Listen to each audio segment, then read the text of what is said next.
Amen. Amen. I got to say amen. Hotel. Hetty. We are so glad to be, we don't call it a celebration, we call it a commemoration of Dr. Martin Luther King's sacrifice. We're so glad to be here at the African American Cultural Center.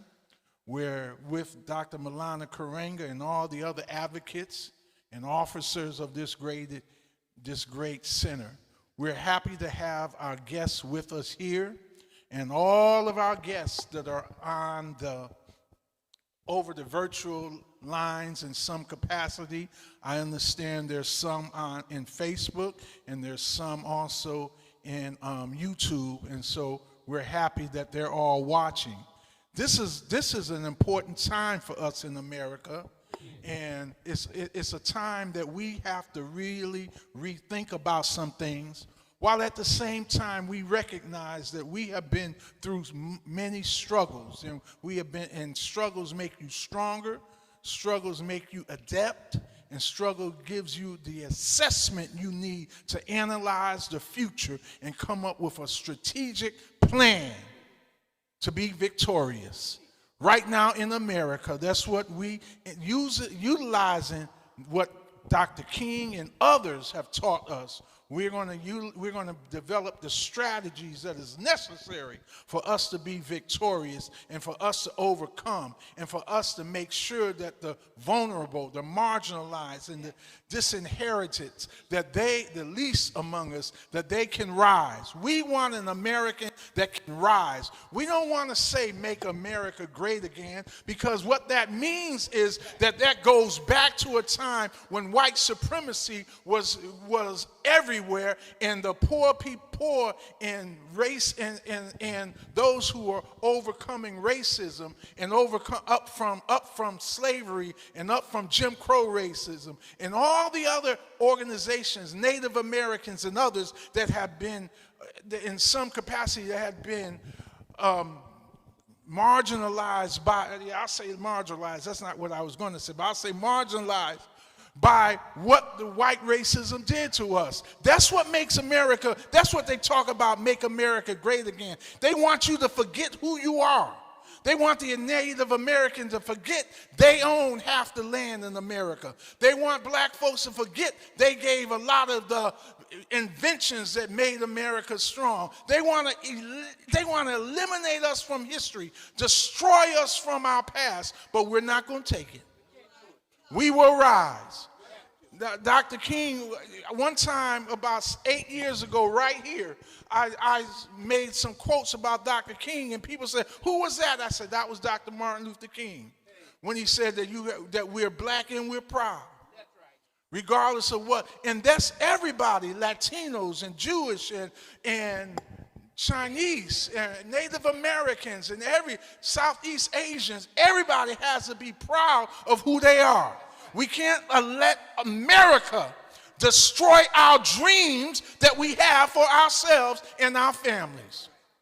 So that's why we come together to recognize the day of his sacrifice, because he sacrificed for us. He sacrificed for the marginalized people in the world. He sacrificed that we would have opportunities.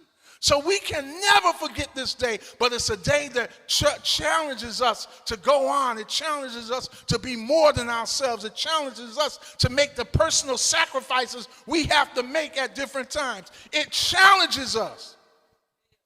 It challenges us to move forward in such a way, with such a capacity to change America. So I'm happy that we're here today. I'm happy that you're listening online. I'm happy that you can see us and you can see what we're doing here. And I'm happy to be here at the African American Center, because one of the things that in our history, one of the things that has really built SCLC was the fact that we celebrate, this year we'll have our 9th luncheon, and that will be on June the 21st, the 9th luncheon. But the first luncheon we ever had was right here.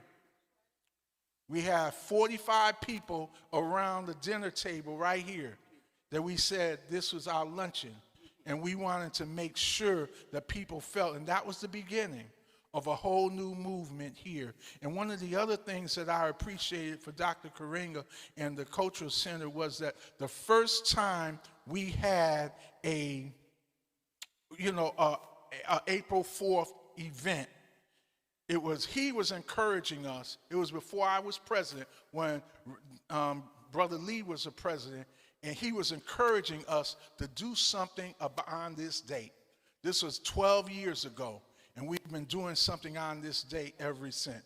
That's why I hate to interrupt you, such a solemn occasion, but people who park in the church parking lot, you have to move it or they're going to tow your car. So if you're next door, you should move it.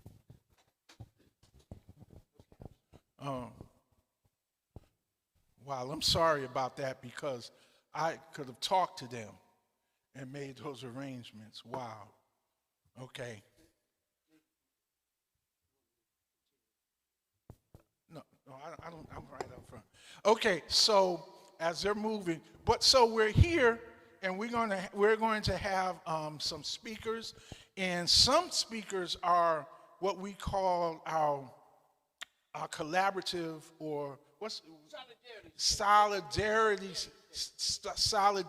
statements from collaborative partners.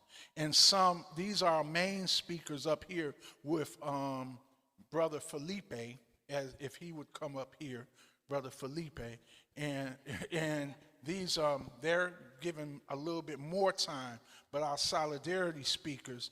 And we have at this time, coming from SCLC, Miss Sandy Cook, who will Sandy Cook.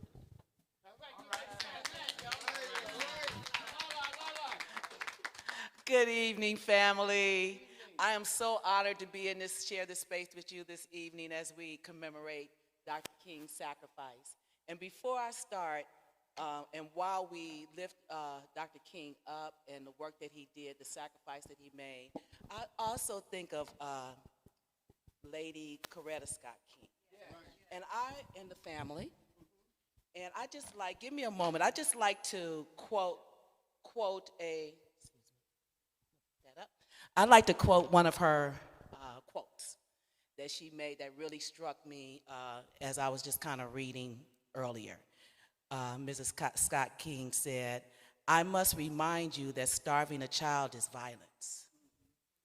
Neglecting school children is violence. Punishing a mother and her family is violence. Discrimination against working people is violence. Ghetto housing is violence. Ignoring medical needs is violence. Contempt for poverty is violence." And she said this, back in the 60s. I don't even know if I was here yet, but, we're still dealing with these issues to this day. And so we're here today to not only uplift Dr. King and his sacrifice, but as Pastor Smart said, to strategize, to make plans, to work in coalition and collaboration. And that being said, I'm here to announce that SCLC, along with our collaborative partners, are hosting a organizing summit where we're going to come together and we're going to work together to strategize how we're going to resist. Back during the civil rights movement, they did it in the church basements, they did it in the corner, wherever they could do it. We don't have to announce everything that we're doing. We need to work to make plans, to work together, to strategize, to work hard. It's good to see you, Felipe. And to make sure that we are addressing what's happening now to our communities. And we want to empower our communities and give them the resources and the knowledge and the information they need to be able to be in this struggle with us. And so we need to do this, and we're going to, we have our date for the summit I'm so excited to announce is it's 2 days. It's a day and a half, I should really say. It's going to be a day and a half. Friday, May 16th. We'll start around 6 p.m. We'll have all our preliminary information, and along with dinner, networking, get to build relationship. And then on Saturday, the 17th, May 17th, we'll have a full day of sessions, speakers, workshops, things where we can learn and build. And this is only the beginning. We plan to leave there doing much, much more together. So I want you to save that date. If you can pre-register at bit.ly, SCLC Organizing Summit. That again is bit.ly/SCLC Organizing Summit. And we'll make sure that we send out the information once we get more, our location is still to be determined. Once we get all that together, we'll send it to you. But we're going to also send you an ask that if you want to participate in the planning or speaking at the summit, we want to acknowledge that and, and bring you in. So we're excited about that, and we're looking forward to continuing this struggle and resisting against what's happening now in our country, and we're going to fight for our democracy that we actually built. So thank you so much. I love you all. God bless you, and I'll look forward to seeing you at the summit.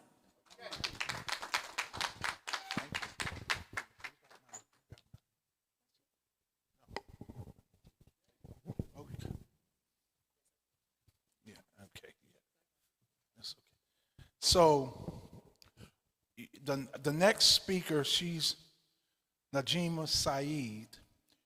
You can see her picture and her on the other side and who she is and her title. I'm just going to be personal with everyone here. And my personality, my personness with her is, first of all, it's strange, but she literally didn't know me, but I was asking her things to do years ago, and she would say yes.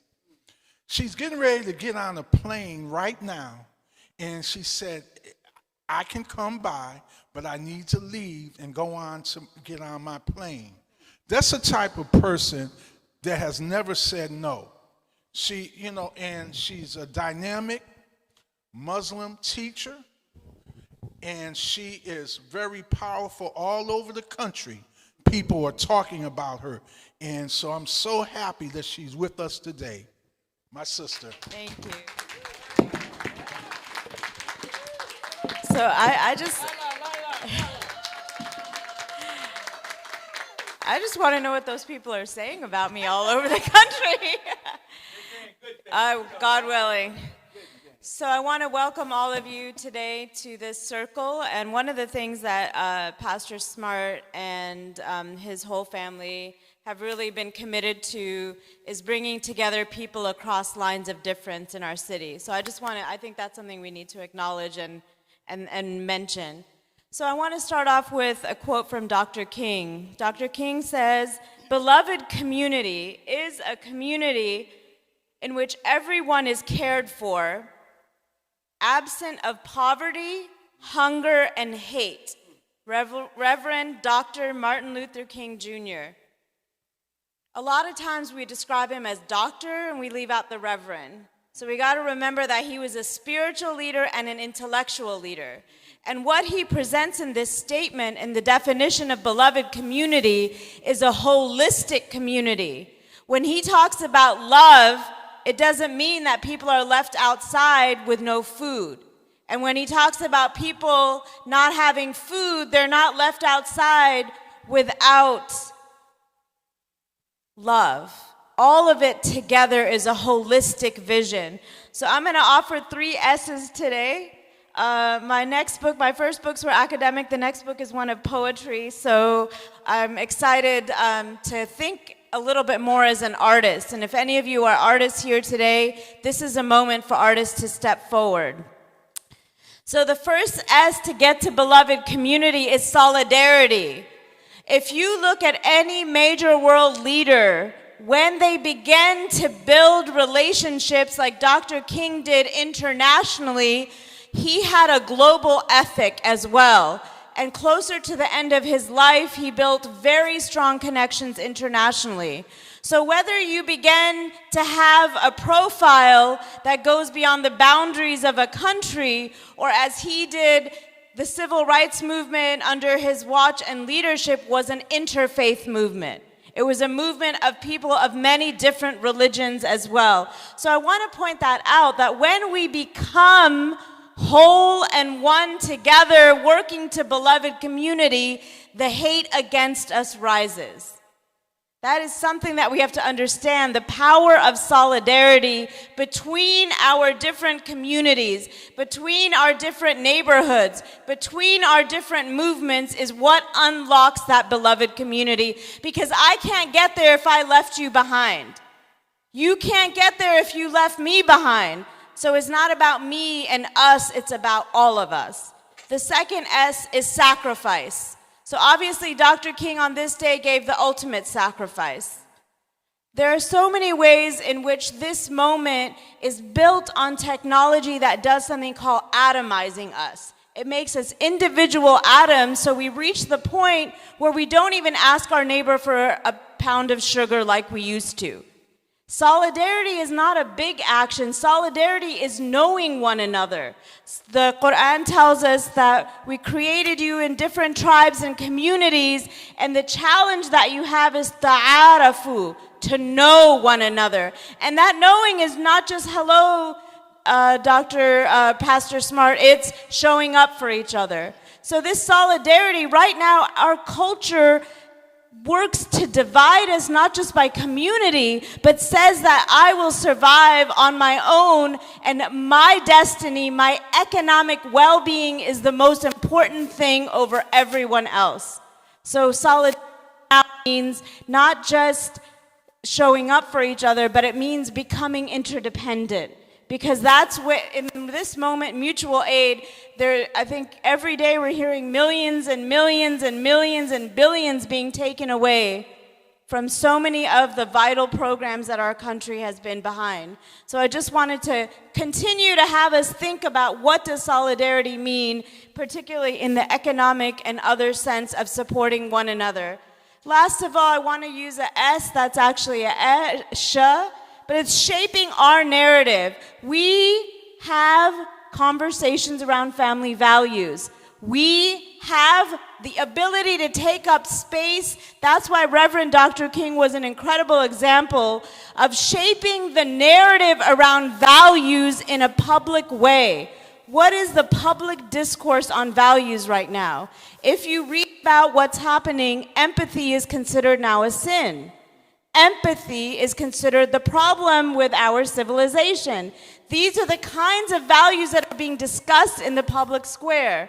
Are you and I, are all of us engaging in talking about and shaping the narrative, not being afraid to not just stand for values, but to shape the narrative around two questions that I ask when I intervene? I'm a mediator in hundreds of conflicts. Two questions. Who is human in this conflict? Is everyone human in this conflict? And second, are we in each other's futures? So I think going backwards, trying to build a politics of nostalgia, I want to know if I'm in your future and if you're in mine. Because if we're not in each other's futures, that means then we are not engaging in solidarity, sacrifice, and shaping a collective narrative. There's a reason that the narrative, as we look back, is excluding. It's dangerous to have a diverse narrative of this nation for some people because it means the future will be diverse as well. So we have to acknowledge the history that brought us here, which has an incredible richness of difference of religion, race, language.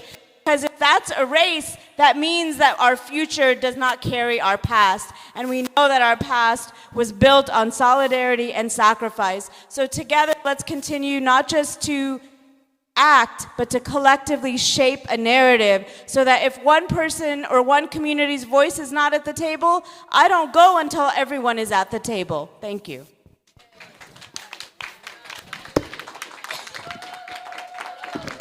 Wow. Yes, thank you. Thank you so much, my sister. God bless you so much for those words of reality for us. So now we will have two solidarity statements. The first one will come from Brother Charles Anchon. Where is he? I saw him. And then the second one will come from Brother Reverend Jonathan Mosley. See, what we're doing, we're dividing it up. Those who do giving solidarity statements and those who are speaking.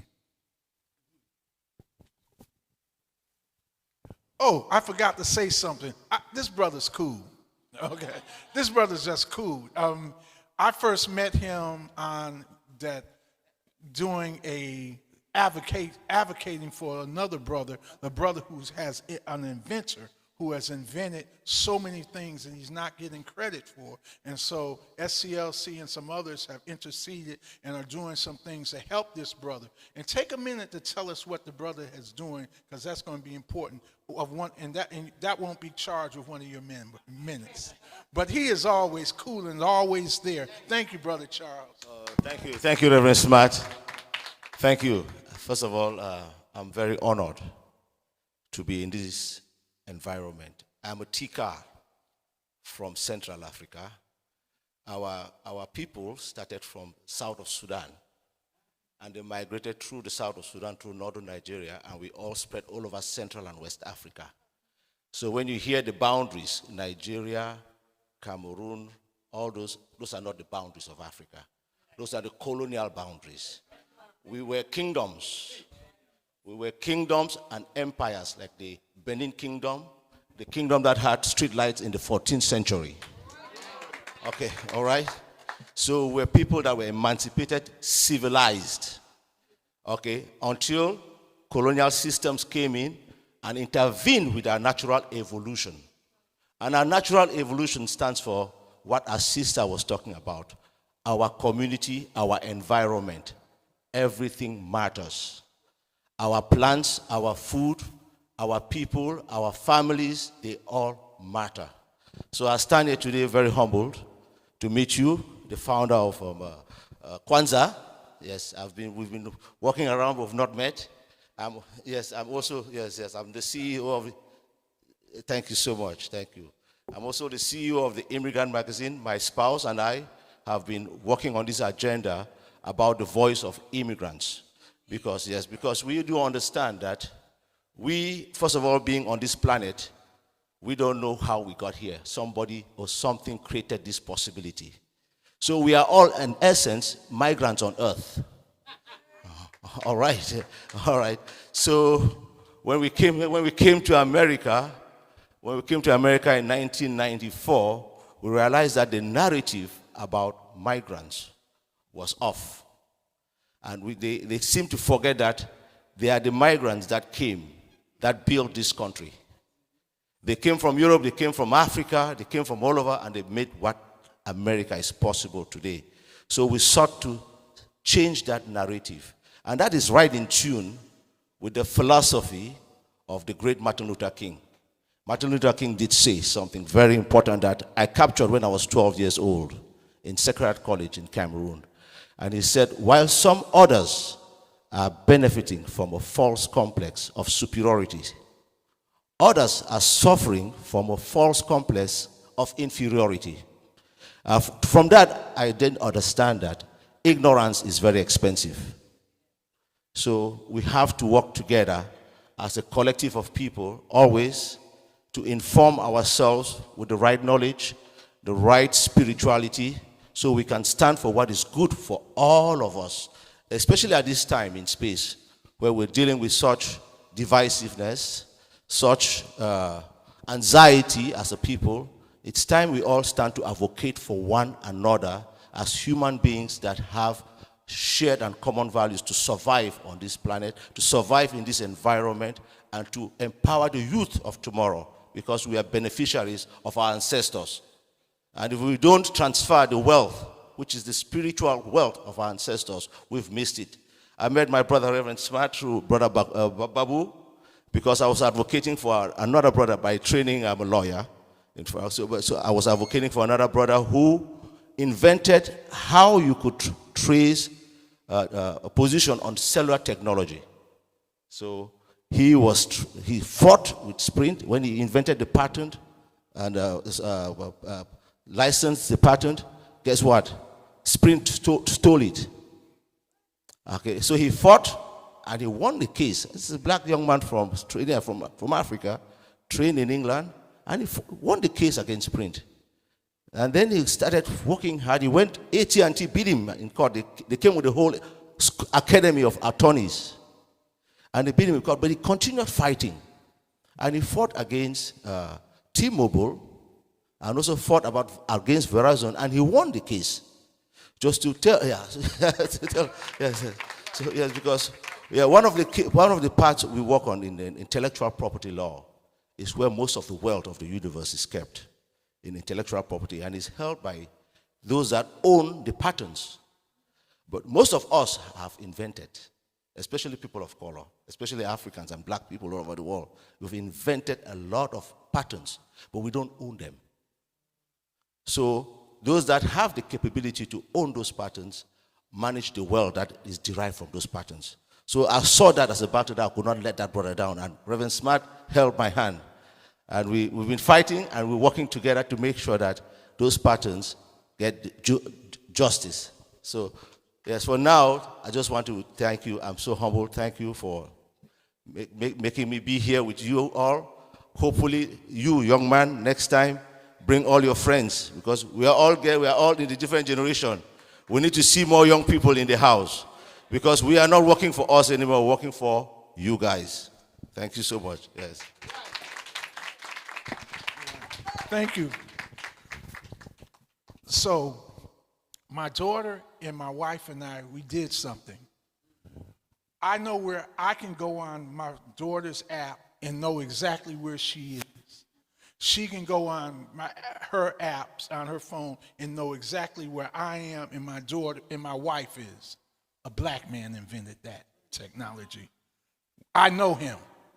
I'm just letting you know what everyone's using. A black man, an African brother, invented that.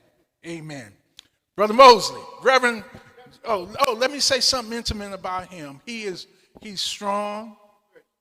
He's a leader of the NAN Western Division, and he is a sincere brother. A lot of preachers I deal with, this one is a inside out preacher. That is, he works in the community from what has happened on the inside of him.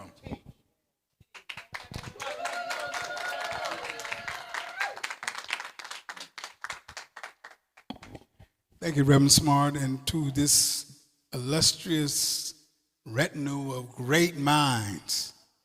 I'm looking at all these great minds that are here, and especially being in this sacred place. It is one that will never be forgotten, because this is what it's about. And that's what I'm here to talk about: solidarity, unification. We, if never before, have got to come together. No more individual silos, no little I's, big U's, but collectively, we have to come together. We are stronger when we're together. Look at a fist. If your hand is open, it's scattered. But when it's closed, it's mighty and it's powerful. And that's what we have to do. We have to encompass, as my brother just said, young and the old, and everything in between. We're in a fight. Not that we have never been in a fight, but the fight is more intensified. And because of this, we have to use our great minds to ward off what this enemy is trying to do. Come on now. Let's look in the 50s. What did they have? Togetherness. Where did they go? To the church. How did they do it? Some walked. What did they have? Not a whole lot. What do we have? Instagram, Facebook, TikTok, emails. All these things we have accessible to us, but we've never been further apart than now. I mean, I had to look at it the other day. My youngest daughter came over. And while she was visiting, I thought it was me, she was texting me in front of me. And so I was looking, and I looked at my phone, and I saw she asked me a question, and I was like, Is there anything wrong with your mouth? Can you speak to me? Talk to me. And that's where we are now.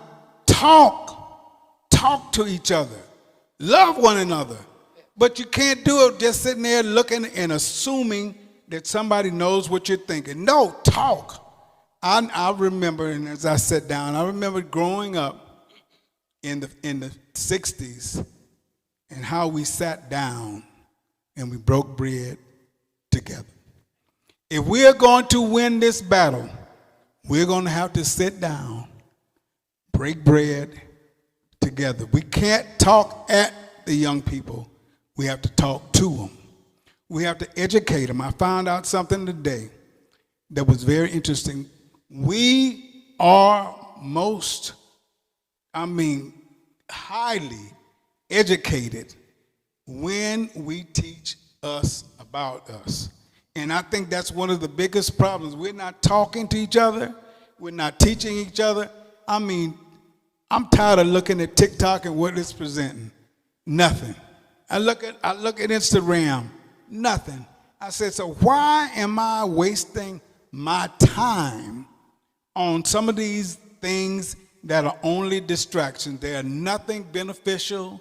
They're not teaching us anything, only how to degrade one another. We cannot afford to degrade our sisters. We cannot afford to call them out of their name. These are our queens. These are the mother of humanity.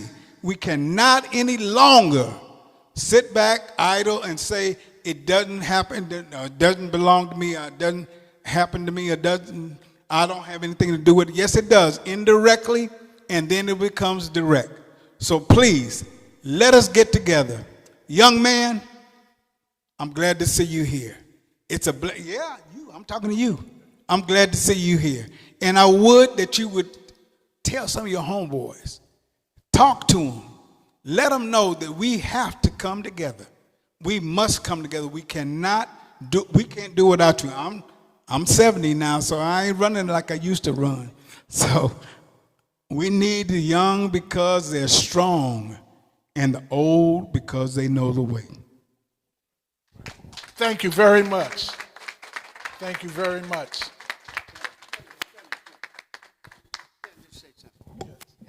I really want us, this is a sacred place, and some of you haven't been here before, but we really want to stress the positive. And it's not everybody doing wrong. We are doing right, we just need to do more of it. And we've got to talk about that, doing more of what is good, struggling to bring good into the world and not let any good be lost. And so I really need, in this place, in this sacred place, black is sacred. Humanity is sacred, but black in this place is sacred. And so what we need to do is raise up and talk about what we've achieved and what we need to achieve in the positive. That's so important to me. And I always say this to people, and Reverend Smart knows this. It is very important that this sacred space reaffirms our humanity and talks about our capacity to bring and sustain good in the world and not let any good be lost. To build coalition with other people of similar understanding, to call out wrong where we see it, to bear witness to truth and to set the scales of justice in their proper place among those who have no voice. That's our responsibility, and it means raising up black people and reaffirming what we've done and say, build on that good and continue. That's our position.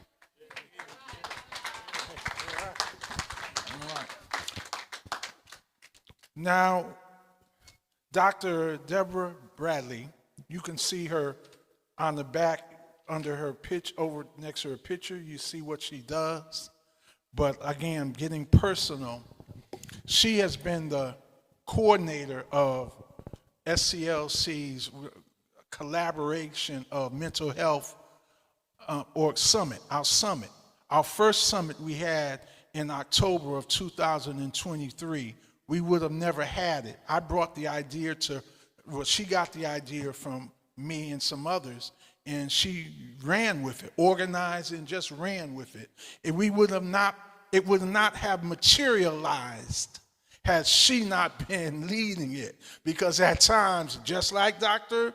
Marlana Karenga, she put us in, well, she just said, we ought to look at it a different way.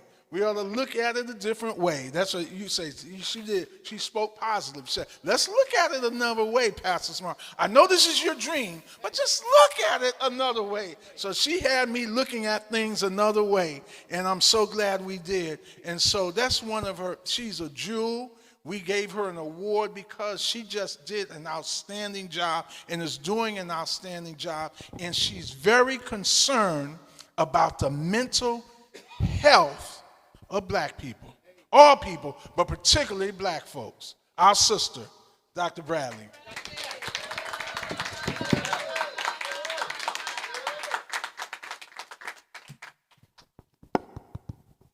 Thank you so much, Pastor William Smart. Really appreciate you and Pastor Tempakila. Love you both. Thank you for giving me this opportunity to share a few words as we honor the legacy of Dr. Martin Luther King. I appreciate both of you, and thank you also for your tireless efforts to build this beloved community. So thank you both. She's not here today. Today we remember Dr. King's death 57 years ago. As we reflect on his countless hours of service and sacrifice, we remember his life's work, and we seize every opportunity to contribute and advance his dream of a better society. Dr. King was a Christian, a Baptist minister, and an activist. He was jailed, he was spied on, he was investigated, he was secretly recorded, he was threatened, and eventually he was killed. But those experiences over time can have a psychological effect. I'm sure there were disappointments, and he had a lot of achievements. But I'm sure he was sad. There are times he was worried. There were setbacks, and there were joys, joyful opportunities. He may have even been fearful at times. Emotional roller coaster, all these varying emotions, can wear down a person's soul. Even the best of us can be worn down. Even the Lord himself had moments when he groaned in his spirit, and he was also tired. When you experience constant assaults on the mind, the body, the spirit, that can be overwhelming. The source of the assaults can be anyone or anything: systems, policies, laws, even people. It can produce anger, hopelessness, hope, and resilience. The question is, how does a person persevere when the struggle is real and the challenges appear insurmountable? How does one strengthen the mind and persevere when the journey is hard and it is difficult to see the end of the road? How did Dr. King keep going? How can each of us keep moving forward despite what is happening to us personally, professionally, or around us as members of a specific group, or members of the larger society, or even members of the human race? How do we keep going? I have 3 principles for psychological survival, mental health care, that may have helped Dr. King and may also help us. The first one is purpose. Stand for something. You know, you've heard it saying, if you don't stand for something, you'll fall for everything, right? But stand for something. A goal or mission that provides focus, something to work towards, something so valuable that you are willing to fight for it, Or are you willing sometimes to die for it? This can keep one motivated for a long time. Purpose. Sometimes the goal is accomplished quickly. At other times, like this struggle that like the king has worked on for many, many years, and even long after his death. Sometimes it may take a while. But a person that determines that this is their purpose and that it's worth the fight psychologically will keep going. The other thing that's part of this purpose is to build a community, and we've talked about community. I took some notes here. We talk about shared values, focus on what we have in common. What can we connect around? Respect our differences. We don't all have to look alike or be alike, because each person contributes something valuable and unique. And every time I look at God's creation, I look at the beautiful flowers, and I think of how creative God is and what beauty there is in diversity. There is strength in diversity. So build a community as part of the psychological survival. Build a community that has the same purpose. What are you fighting for? What are you fighting on? What is your goal? There is strength in numbers. Every member can draw on the strength of the other for encouragement and support, especially if it is a long struggle. Dr. King's mission was a just and fair society. And there were many who shared that mission and that vision that he had.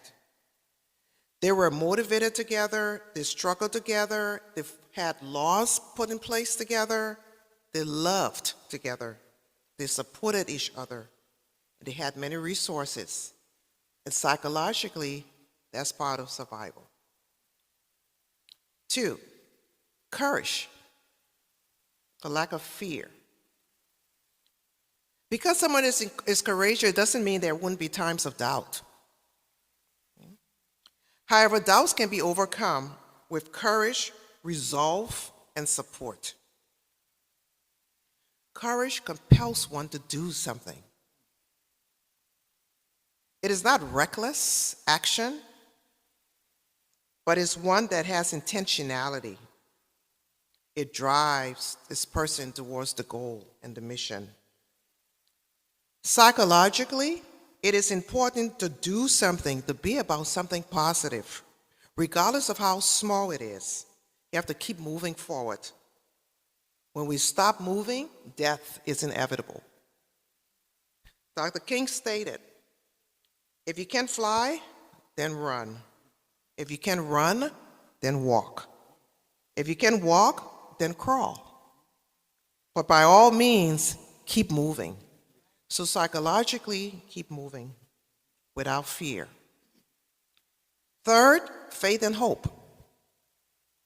Change will come. This constant reminder to yourself that things will change. Things can change. I need to just do something. Be a part of community. The struggle may be hard, but hope keeps a person believing that it can and will be better. Deep faith in God produces a level of courage and purpose that is sustained and driven by the Holy Spirit. For those of us who have faith in the Lord, we know that God has not given us a spirit of fear, but of power and a sound mind. Change will come. Just keep moving. In the words of Dr. King, you don't have to see the whole staircase. Just take the first step.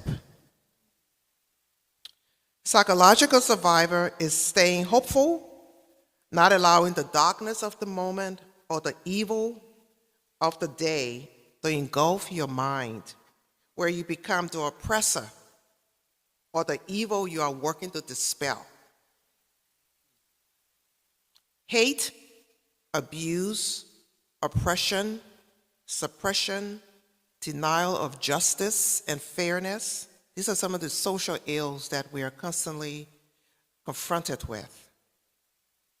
When we become like the person who is creating these social ills, then evil wins. Dr. King said, darkness cannot drive out darkness. Only light can do that. Hate cannot drive out hate.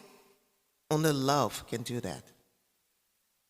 So as members of the faith-based community, Pastor Smart mentioned the collaborative work that we're doing. We're working with the faith-based community in planning a series of events to help the community survive psychologically, spiritually, and physically. The whole person, it goes hand in hand. We are creating safe spaces within the community. Pastor Mosley is a part of that work as well. We are developing safe spaces within church-based communities, faith-based communities, so that the community has somewhere to go when they need hope. The church, the community has to be a light.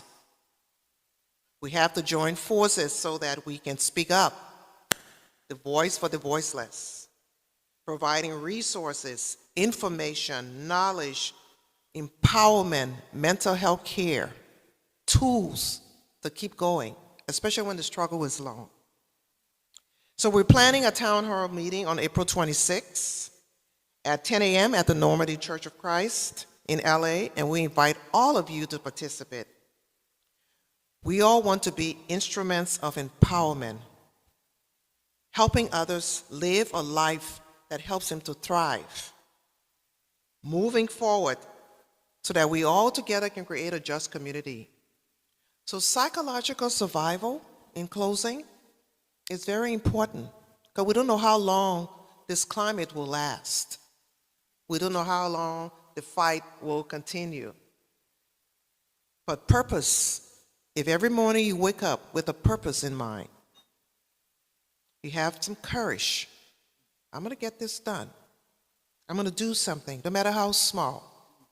Regardless of our diversity, make that a strength. Contribute something. Faith in God. Hope that change will come. Will keep us moving forward. Thank you.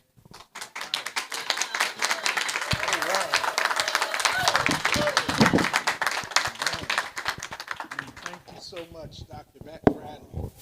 So now we have, first of all, we have Brother Ross back there, who is technician excellent, one of the best in the city. And I'm glad that he has decided to, Brother Ross has decided to work with SCLC. So we don't have the blunders we used to have for years because Ross is always on the case. So right now, he's going to hook up our chairman of the board, Anton Farmby. I'm laughing because of just the way we can do it. Anton Farmby, who is the chair of SCLC's board, and he's also vice president of SCIU USWW, and he's on the steering committee of the Black Clergy Labor Alliance. You know, I had the other organization. And so right now, Anton, can you hear us?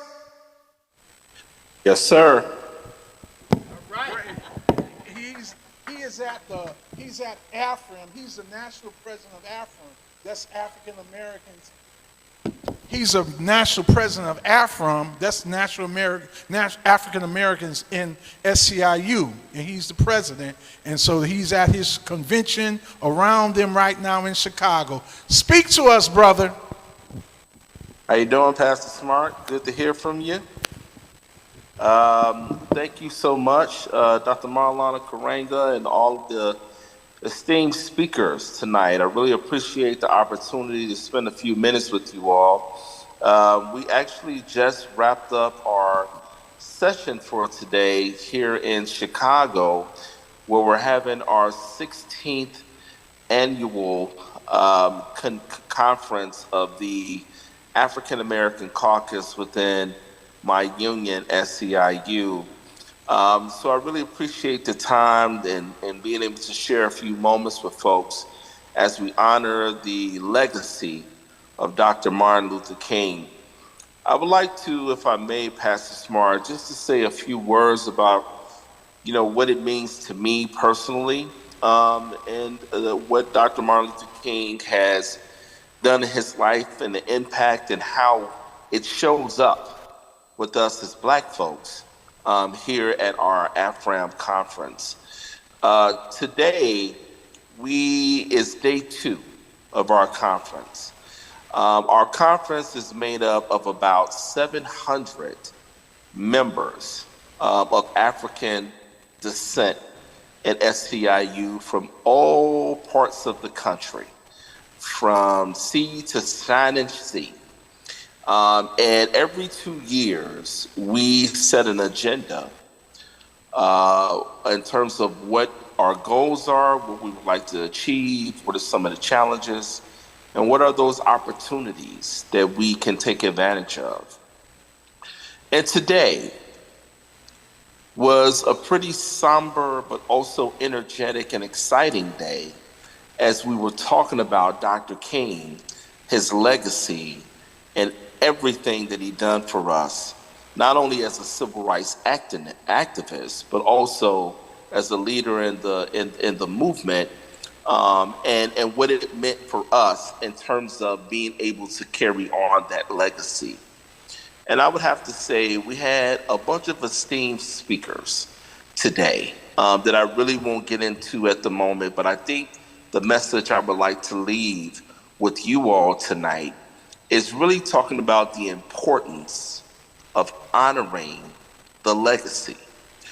When you look at the environment that we're facing in this country, people are trying to erase history.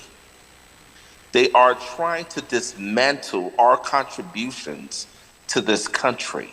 Folks are attempting to do away with everything that we have done in this country. That had a huge impact for all of the participants at the conference today. I think each and every one of them kind of felt in their own way the heaviness about what that meant, what it means to dismantle the Department of Education, to get rid of Homeland Security, to try to do away with Medicare and Medicaid, to just remove from existence all aspects of diversity, equity, and inclusion on a federal level, to completely and utterly disrespect all of the contributions that Black folks, people of color, have made to this country.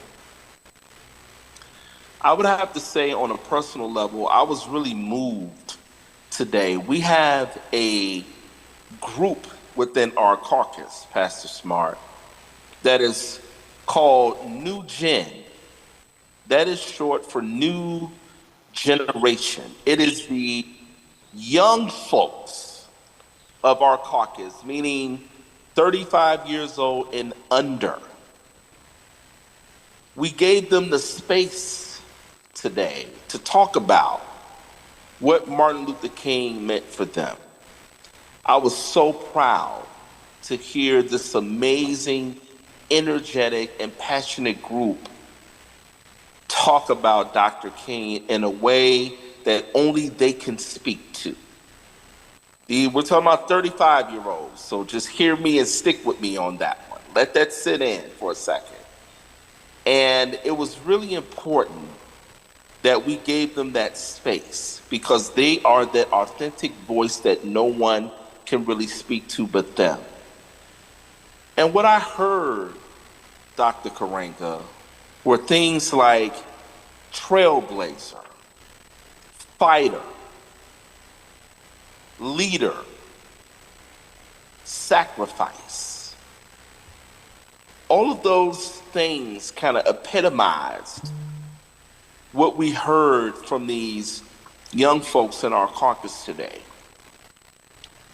And I'm pleased because not only were they speaking to the character of who Dr. Martin Luther King is, but they spoke about it so passionately, like as if he was around today. And I think that that's important because the further and further removed we are from these critical moments and critical people in our history, the more concerned, at least speaking on a personal level, I am around the legacy of all of those who sacrificed before us to continue to have that and hold that space. I would be lying to everyone in the room today if I wasn't honest about some concerns about where we are in this moment in time with the political environment. But through that concern, I have hope coming out of this meeting today and this conference. I work for a labor union that is known for fighting and pushing back. And today's meeting was no different today. While we have been disappointed with the results of this past election, we are encouraged and hopeful about being a part of the resistance against the attack on working people. That is unique to my union. That is our wheelhouse. That is our lane where we feel we can make an impact, is with working people, because that's who we are. And we were joined by our national president, April Verrett, who some of you may know. She was the former president of SCIU 2015 in Los Angeles. And she shared with us the goals and aspirations and the things that we should be thinking about in this moment in time, based on the circumstances that we're dealing with. And I felt really good around what she was saying, because it was all about what is it that we can do to support working people to push back on this administration's agenda. And so as I close with you all tonight, I just wanted to share that we're entering into day 3 of our conference tomorrow, where we're going to be talking about, in concrete terms, what can we tangibly do in concrete terms to not only deal with the defense aspect of what's happening, but how do we go on the offense and set our agenda in motion for working people in this country, right? And so I'm really excited and encouraged about tomorrow. I am looking forward to working with you all in Los Angeles, getting in that good trouble, as the late John Lewis always says, and really figuring out how do we build the coalition that we need to collectively work together on behalf of our folks. I really want to thank you all for the time. I appreciate being in this space. Thank you for everything that you do and all of the words that you've shared up until this moment. And I'm looking forward to working with each and every one of you back in Los Angeles. Thank you very much.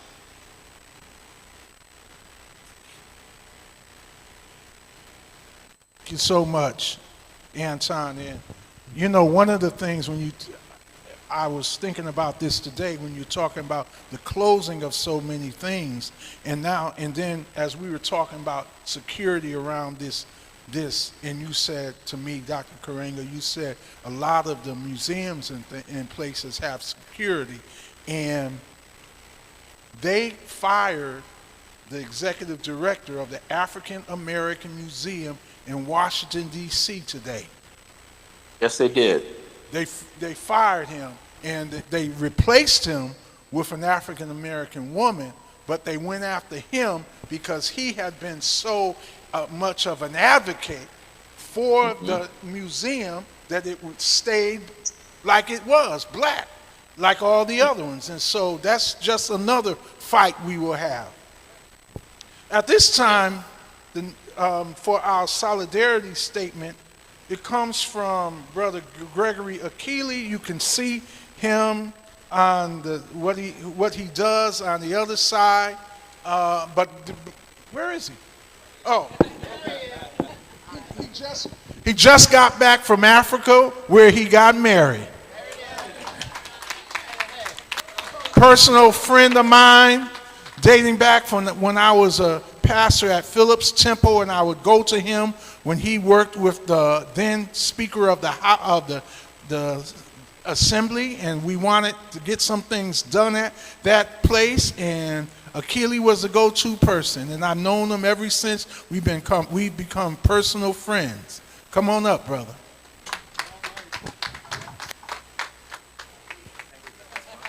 A BCCLA steering committee. Good evening, everybody. Good evening, Maulana. It is so good to be back in the Hekala with you. It has been too long for me. So I want to start with that. And Reverend Smart, thank you so much for asking me. Very quickly, I'm going to start on this 2-minute journey because that's what we were given, 2 minutes to be up here. So I want to start on this 2-minute journey. But I'm going to start on this journey by reminding myself and you, many years ago, about 40 years ago, I started asking myself a very simple question. What's at stake and what happens if I don't show up? And if I could answer the first question, then I had to show up. And so that has kept me going these many years, these 50 plus years, as I've asked myself that question about what's at stake and what happens if I don't show. And if we can answer the first question, which is what's at stake, then you know you got to show up. Dr. King mobilized thousands of people across the country. They challenged, they confronted, and they disrupted the society. Change doesn't happen in the U.S. just because it's the right thing to do or people are enlightened and they just said, you know what, you're right. I don't know what we was thinking. No, it happens because they were challenged, it happens because they were confronted, and it happens because the society was disrupted. And Dr. King mobilized people around the country to do that. And I asked myself, and he did it under the most risky circumstances. I mean, look at how many of us were taken out. Look at how many of us lost our jobs. Look at how many of us didn't show up anymore. So if he could do that then, I can clearly show up now. And so this solidarity that we talk about, I want you to find the king in you. We all have a king in us. Find that king in you and show up. Show up for SCLC. Show up for the African American Cultural Center. Show up for NAN. Show up for Students Deserve. And I know that some of us is like, where are the young people? The young people are meeting among themselves, much like we did when we was 20 years old. They ain't sitting in rooms with 70-year-olds.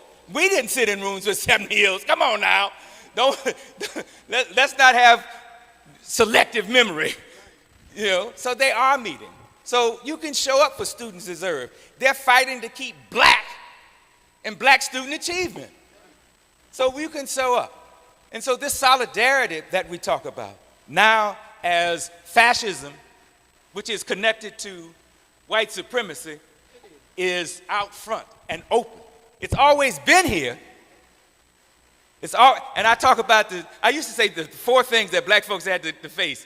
1 was white supremacy, 2 was institutional racism, 3 was individual bigotry, and the other one was mass denial. They don't even deny it no more. They don't even deny it, and what happened today is an example of that. So we are trying to be erased. So show up.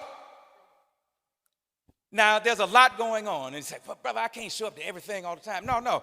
Do what you can, when you can, while you can.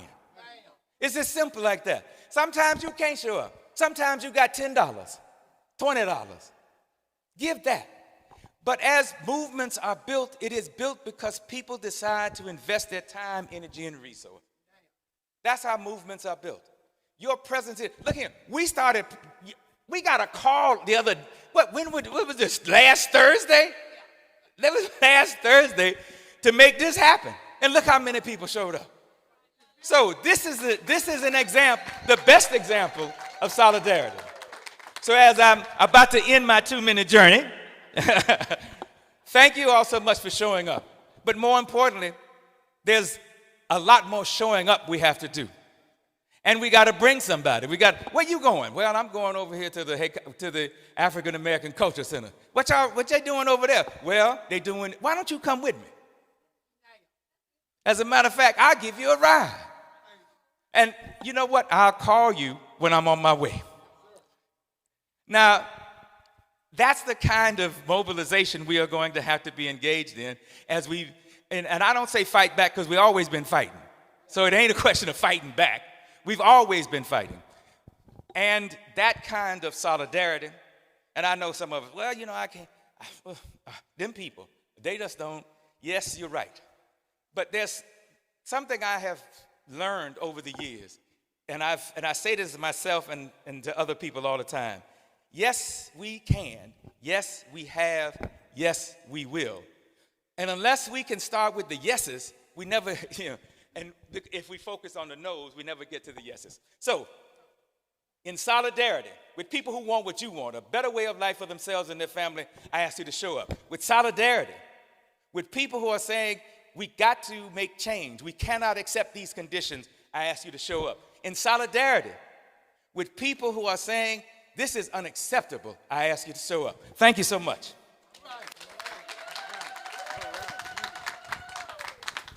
Beautiful.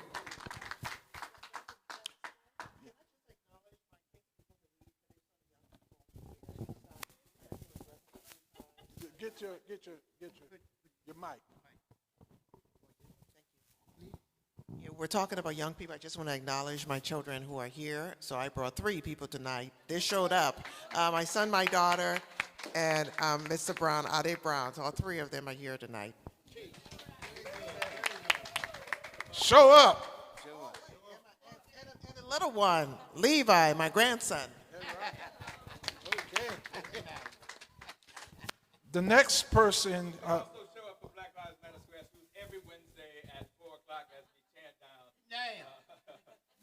the Police Protective Association because they undermined and have been the protectors of killer cops.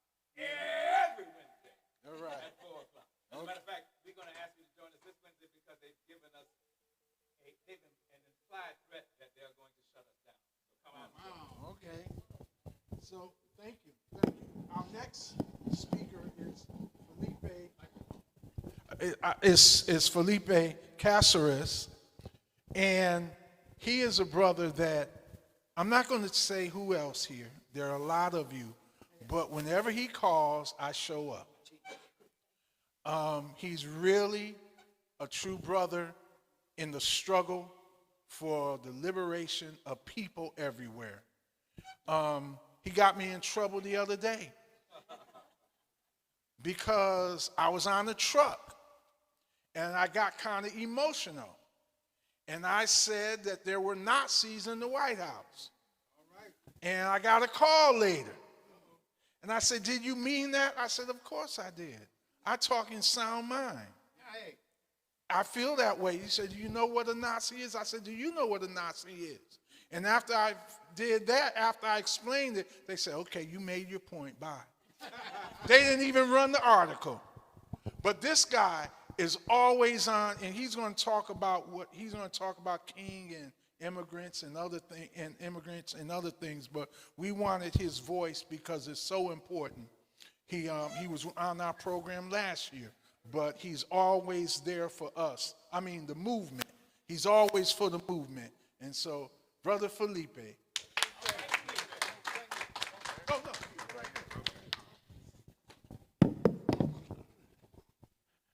Good afternoon, everybody. Felipe Cáceres with SCIU Local 721. We're a public sector union here in Southern California, also on the board of the Hurting and Hungry charities with Pastor Smart, and I've known Pastor Smart since we met, I think, at like 5 a.m.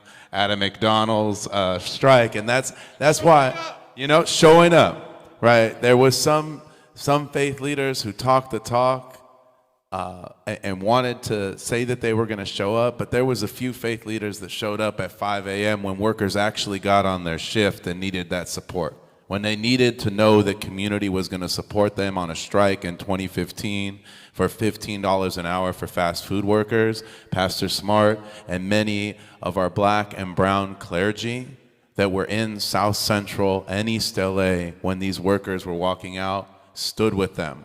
Not when it was cool to be in the union. Lately it's been really cool to be in labor. Striking is a thing that people do now. It's really fun. Let me tell you, they used to throw stuff at you. And some of you have been in the movement a long time know about that hatred, right? Because I come from a school, my parents raised me, they were raised in the civil rights movement, and I come from a school that said, as Dr. King did, that just because you desegregated the lunch counter doesn't mean that you can afford the hamburger that they were selling at that lunch counter. And that's why we came together with fast food workers and demanded that they get $15 an hour in 2015. And with Pastor Smart and many other clergy, labor unions, our union, SCIU Local 721, as well as our international union, fought hard to make $15 an hour a reality. But that wasn't enough.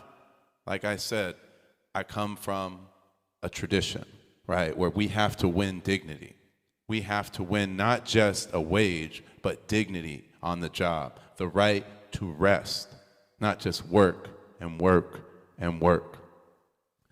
So we continued that fight, and Pastor Smart and I continued on that long walk with workers like Rosangela, like Lisette, like Bartolome, like Antoinette, folks that we've met along our journey to fight not just for $15 an hour, but for a union, so that these workers could know their rights on the job, know when they could have a paid sick day. We fought through a pandemic when some franchise owners were giving workers diapers as PPE so that they could continue to work. Well, even though they had COVID, Pastor Smart was there with us when we got these essential workers, right, the vaccine, because they had to go to work every day. I know a lot of folks heard about heroes in the hospitals, and we represent thousands and thousands of nurses and healthcare workers, and they're heroes. But our fast food workers went to work every single day, and there was lines outside the door, and they didn't have PPE, and Pastor Smart was there when in East LA, on Marengo, workers needed to go on strike for PPE and paid sick days because they had gotten COVID 3-4 times. Members of their family had passed away because they came home with COVID. And there wasn't a vaccine yet, and we were getting as many vaccines out as we could. And Pastor Smart was there with us and with workers of every race and color, black, brown, yellow. It didn't matter. He stood with us whether he could understand the testimony of the worker that was speaking in their native tongue or not. We could hear the pain in that voice, and we knew we needed to work hard. And just this past Tuesday, Pastor Smart was there with us as we passed an ordinance for workers, fast food workers here in Los Angeles, to get a right to know their rights on the job and a presentation to get a union in Los Angeles, and that vote passed just this past week. It's a long journey. But we can't just win the right to be present.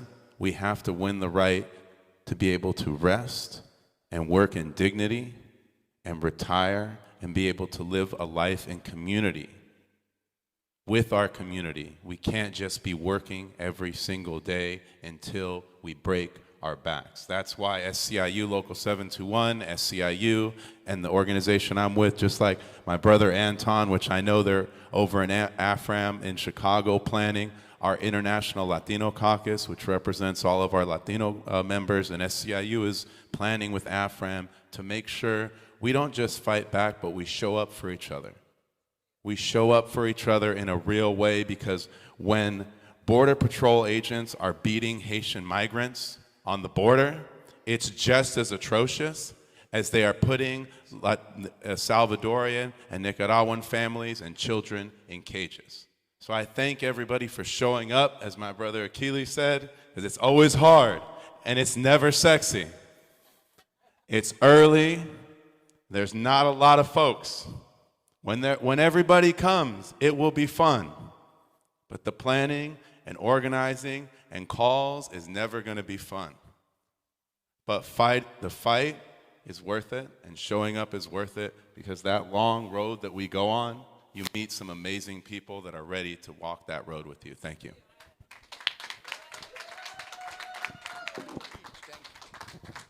I'm going to tell you something, Dr. Karenga and Akili. One day, we're going to force him to run for office. And I'm going to put my 2 cents of money in. Yes, sir. Oh, she can do it too. Amen. So sometimes I call meetings, and some people will say, is so-and-so going to be on it? And I say, well, I'll sit this one out. No, not being negative. Okay. And they'll just say, oh, I don't think so. But they'll always ask, my little crew of people now, is Patsy going to be there? Did you call Patsy? Did you get Is Patsy going to be in it? I don't know where all this love for this sister has come from. But I mean, yes, what you say? Hard work. And so I'm happy tonight that to present Patsy Ostroy, and you can see her credentials there, member of the beloved community, member of ICAR, member of A Lot Hurting and Hungry, and her and her husband Joe, they are just committed to the cause of people. And so Sister Patsy, sometimes my sister, sometimes my mother.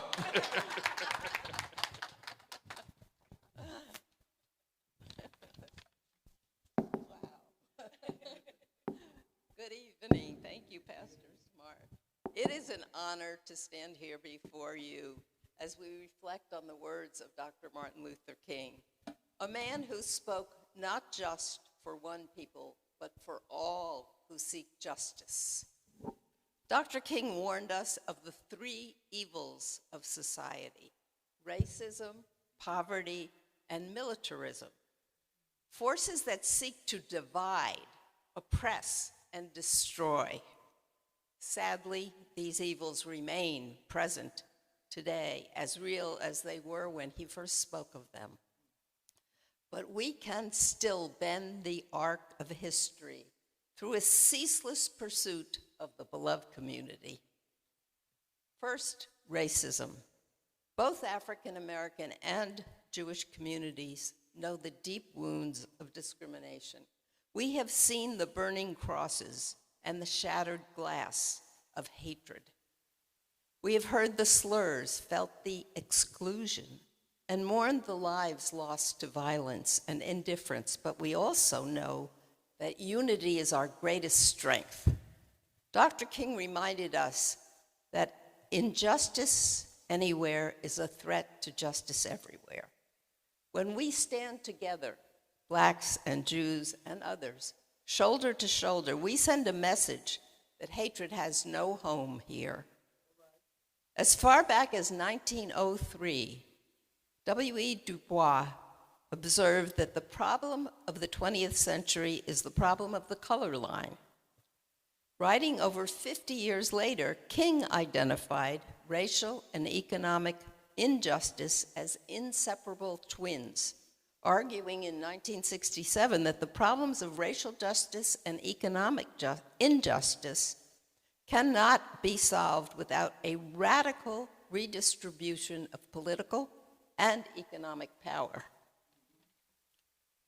Second, poverty.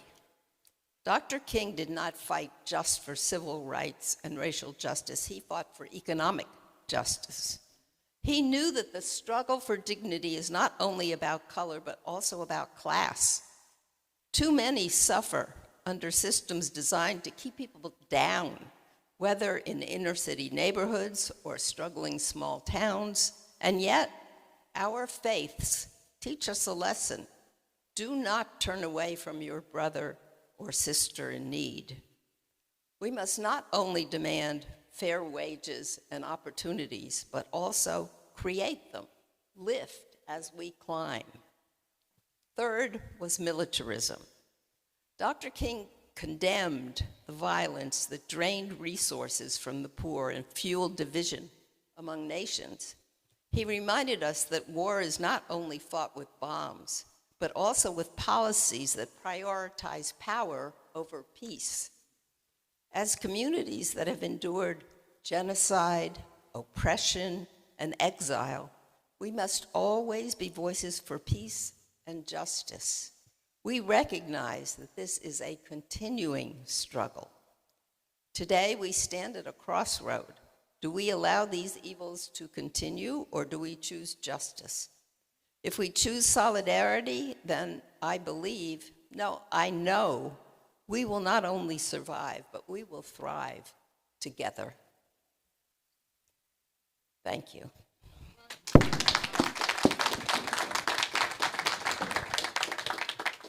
And Dr. Kelly, talking about stepping up tomorrow, doctor, you became a doctor tonight. Tomorrow are those demonstrations all over, so that's where some people can step up and show up. All right. All right. Amen. All right. So we have, next speaker is the president of the NAACP in San Fernando Valley. He is in San Fernando Valley, and he is we share three things in common, me and this brother. Number one, we are Christians. Number two, we are Christian pastors. And number three, we are Kappa Alpha Psi men. Pastor James Thomas. JT. Thank you so much, sir. Thank you. I won't give him the handshake in front of y'all. It's certainly a pleasure to be here today. You know, some of my favorite people in the world are here right now. In the world are here right now. And so I feel very honored. I feel special to have this opportunity. I also feel special to that young lady back there. You all may not know it, but Cal State LA, this is a shameless plug, but Cal State LA it's the second College of Ethnic Studies in the country. And we also have a master's in Pan-African Studies. And so it is very important that we as a people decide to intentionally study ourselves. That our analysis is centered in our blackness. And so that ain't what I got up here to talk about. But if any of you are remotely interested, then please, please, please be in touch with me. Isn't the program awesome? You know, we got the student who's really the teacher. Amen, somebody. The student is really the teacher. Amen, somebody.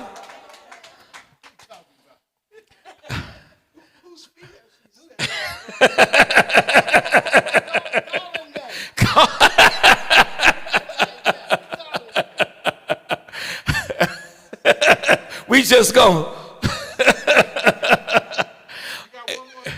I'm sorry. One more minute. See how my frat brother do me? So real quickly, I think this is important. You know, I have to say this though. I have to say this. Is that? Oh, you said. Oh, I thought you said. Okay, I got you. No. I know her name very well. She delivered a Kwanzaa presentation, and it was wonderful. It was absolutely wonderful. It was absolutely wonderful. Oh, you didn't I tell you that at the time? Yeah. One of the best I've seen. I ain't hating. I ain't being negative. One of the best I've seen. So anyway, I just want to say, you know, one of the quotes that Martin Luther King says, and says that always has stuck with me when he talks about religion. He talks about religion, and I like to bring things into 2025. I would dare not think that I can in any way supplement anything that Martin Luther King has done or said. But one of the things that I think is important, what he says is that any religion that claims to be concerned about the souls of men but not the economic conditions that strangle them is as dead as dust. This is my edit. Any religion that claims to be concerned about the souls of men but not the economic conditions that strangle them is white supremacy. Is white supremacy. It is important that we understand that Christianity has been masquerading as white supremacy. That white supremacy has been masquerading for Christianity as a long time. And it's time for us to set the record straight. We set the record straight when we understand the geographic location of the one to whom the faith tradition was founded upon. We set the record straight when we decide that we are giving ourselves permission to worship a God that looks like us. We must understand that it's a struggle for me personally when I have to consider Martin Luther King as an activist. Sometimes even a scholar.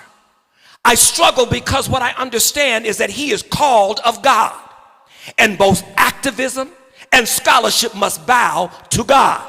And so we have to understand that our greatest power, and this is kind of the African tradition, is our spirituality.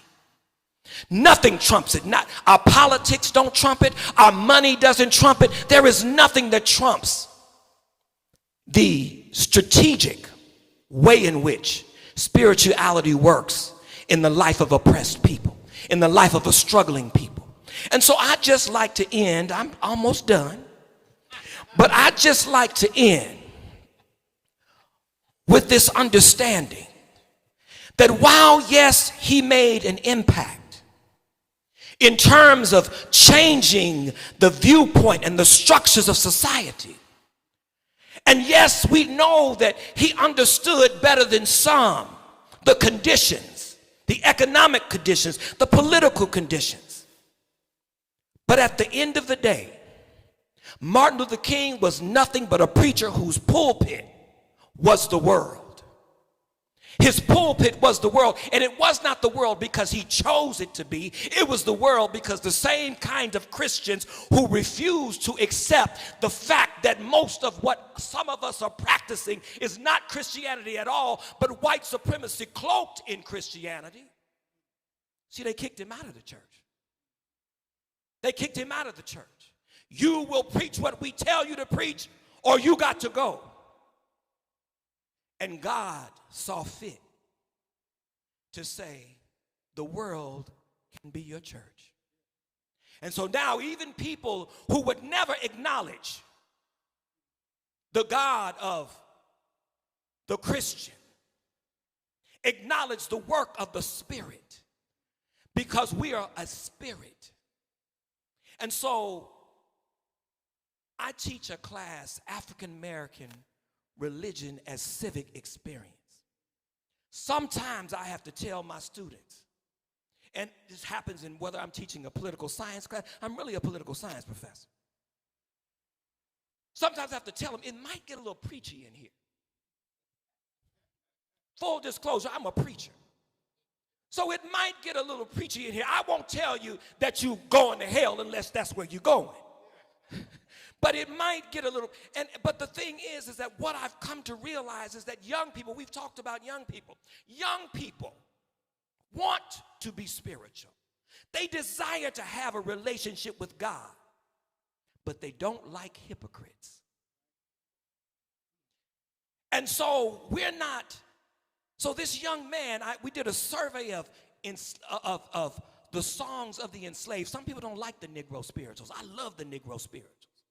Brilliant in every way. So after the survey, I said, now you students bring forth a song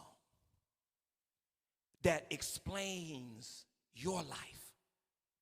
And this young man who had kind of swag, like he could have been a Kappa. right? He ain't a Catholic, but like he could have been. Had a little swag about him.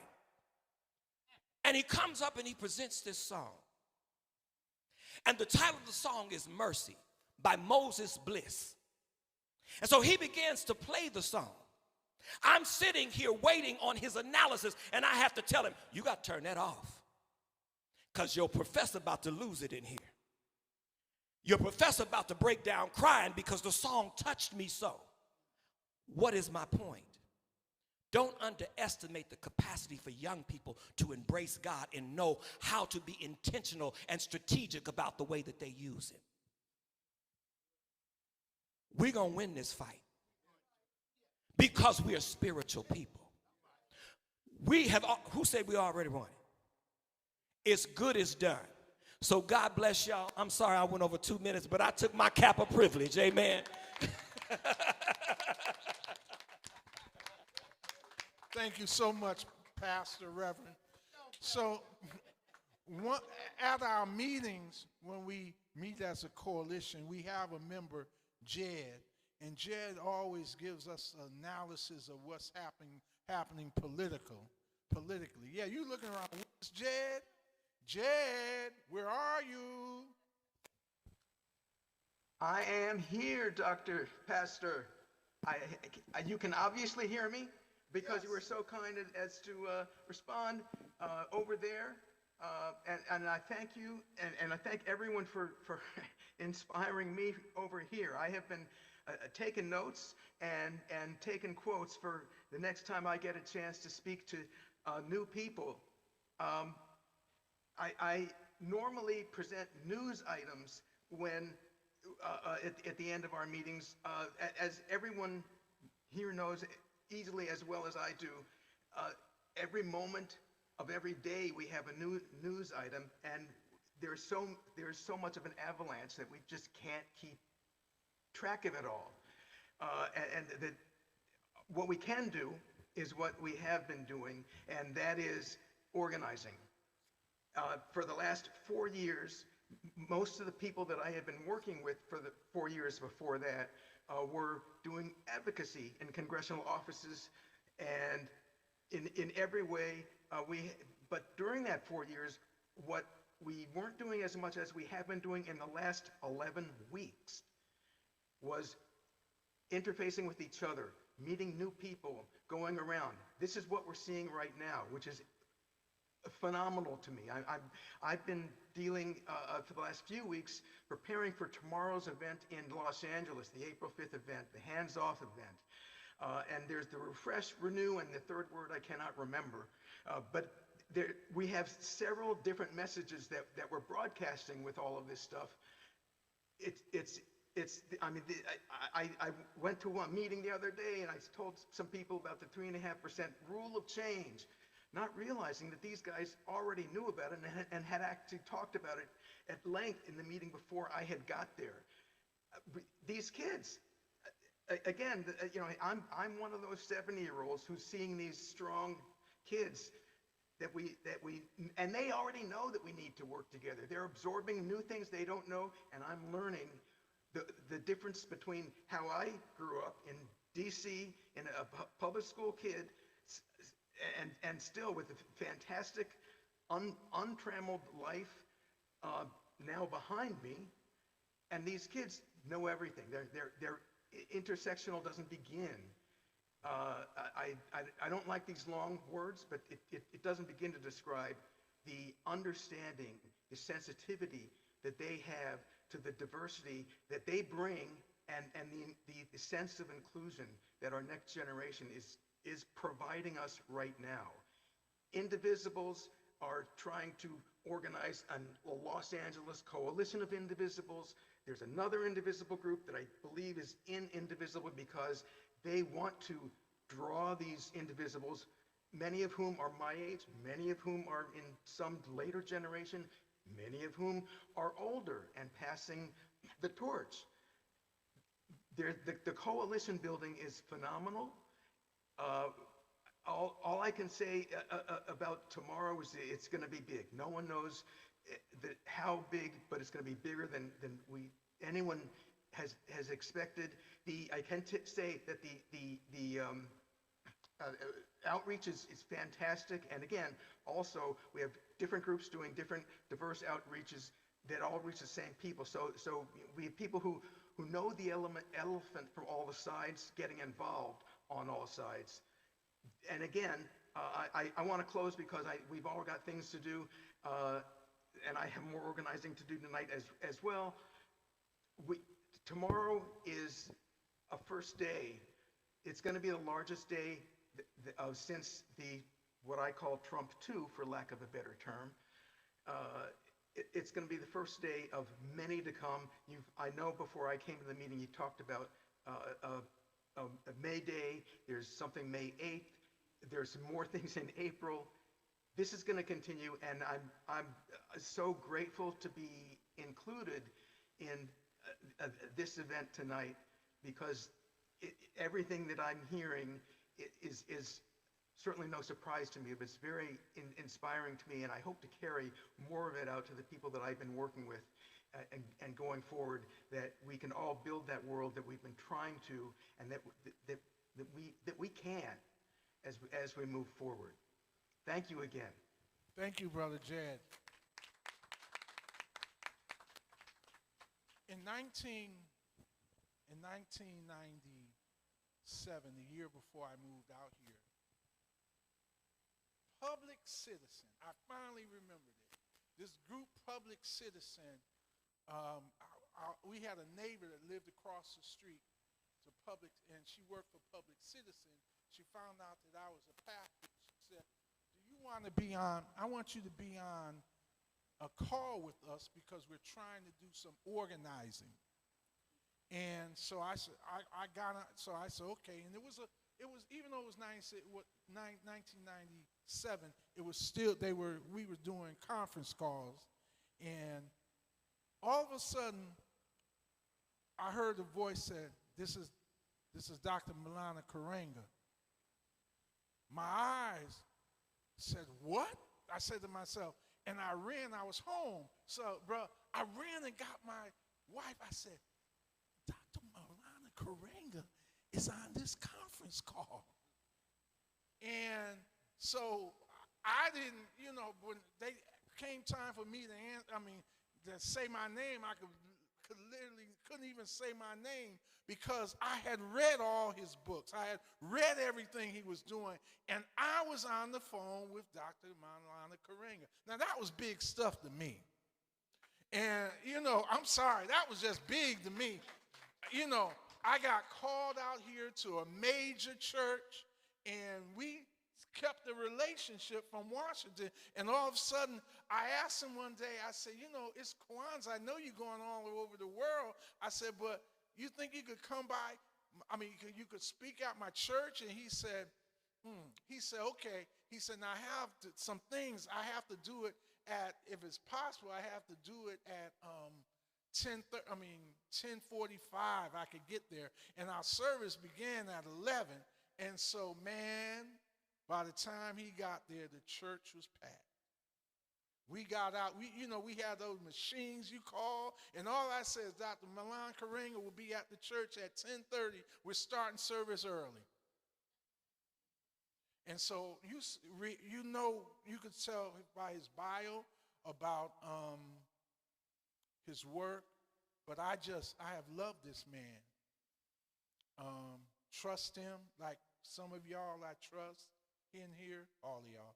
But I trust him, and sometimes he has given me, like you said, Tom, he has given me direction and understanding. I really love that about him, and the mannerisms that we operate when we're in here, and the love that we show, and all of the people and all that work in here is around him, from his wife and everybody else. It's just a great place to be. And now I have to say, Chimbuku she said at some point earlier, she said, "Do you think we need to take up the chairs, Pastor?" I said, "Yes, let's take them up, make the room look bigger." And all of a sudden, as I sat there, they kept bringing more chairs back in. Like you said, you came out, but you came out. But I want to thank you for allowing us to be here. Very much so. Dr. Kareem.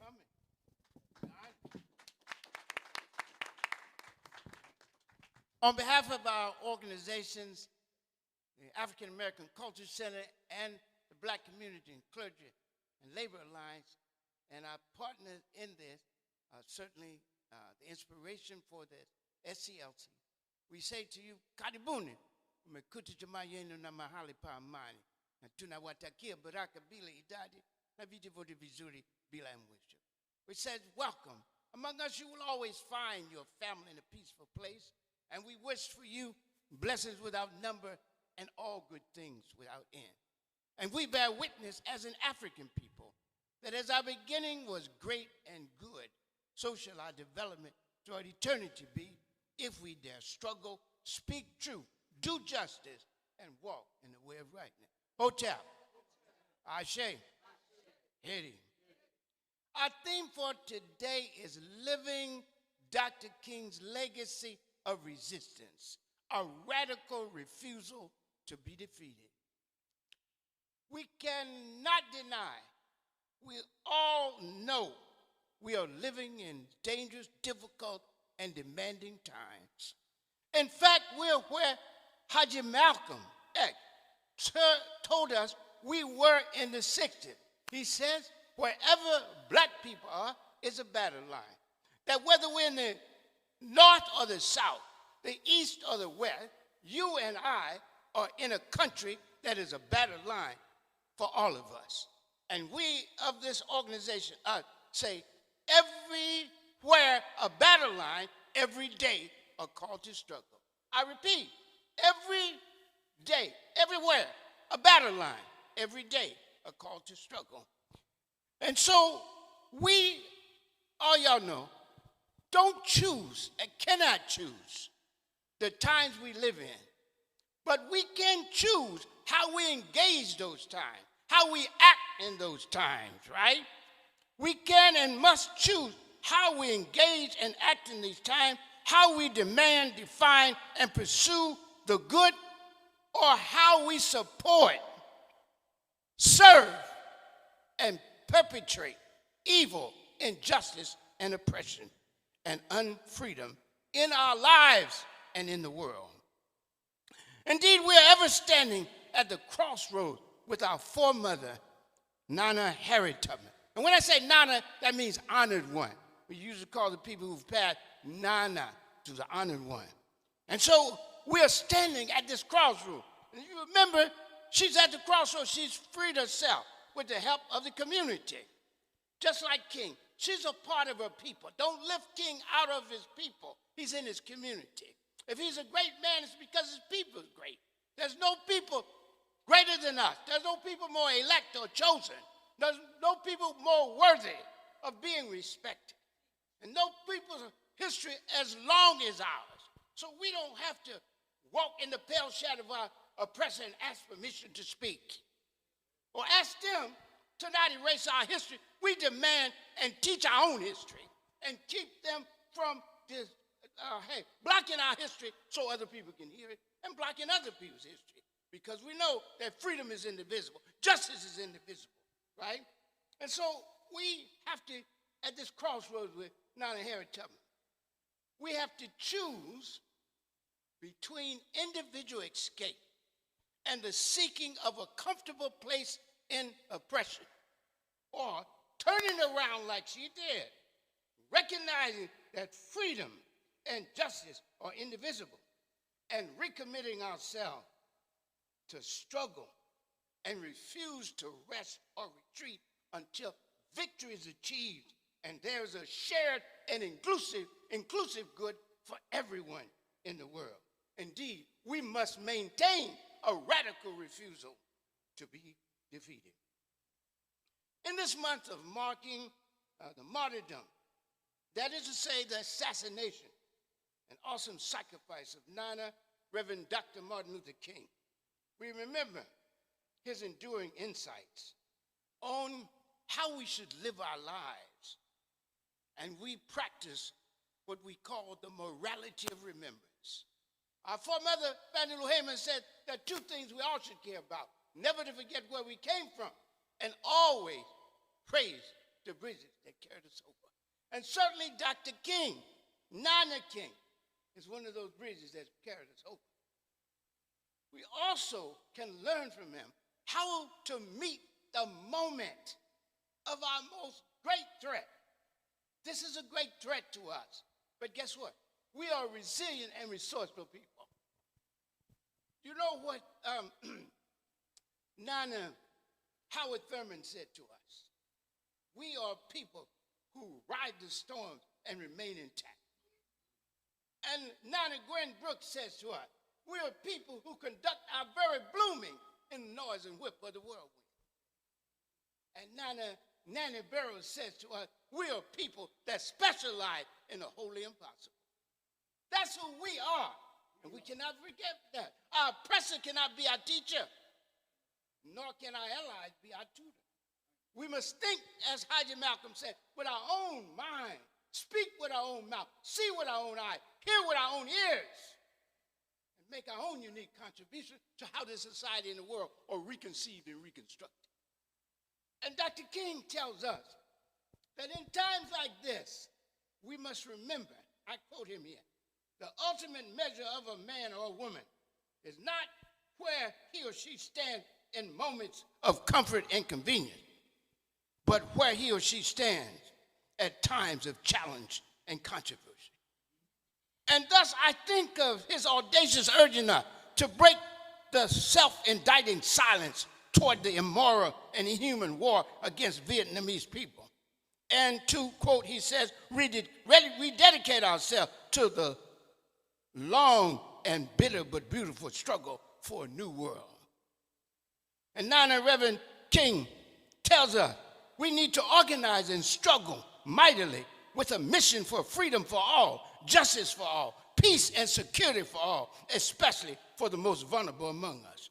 And that's everywhere, whether it's here in this country or in Haiti or in Congo or in Sudan or in Palestine or anywhere else. We cannot be afraid to say a people's name, Palestine. We cannot be afraid to condemn genocide or the starvation of children wherever it happened. We can't be afraid to say that. And we can't have allies that don't want us to say something that happened. Because if it was happening to them, they turn around and say, why didn't you say something? They came for me, they will come for you. What did James Baldwin say? If they come for you in the morning, you know what they're going to do for us tonight. Rescue me if I'm wrong. Did I make a mistake here? Did I turn the wrong way here? Of course not. Right? And so I think it's important for us that Dr. King says that in our principal practice of struggle for an inclusive good of freedom and justice in the world, we must send and represent, quote, here he says, quote, a message of longing and hope, of solidarity with their yearning, of commitment to their cause, whatever the cause, uncalled. For in a real and relevant sense, people, their cause is our cause. The vulnerable people in the world who cannot defend themselves, that's our cause. We're all vulnerable in some major way. You think the billionaires care anything about any one of y'all? What have they done to this country? It was already in bad shape. Then it reminds me of Nana Fannie Lou Hamer. He said, America is sick, and the man, that's the white man, the oppressor, is on the critical list. Now just think about this. A society that spends so much on war, right? And very little on education. Going to cut off education. That spends so little on medical. They're going to cut off Medicare for older people. Can you imagine that? Where's the humanity in that? That's why Nana C.T. Vivian said to the white racist sheriff that knocked him down for just trying to vote.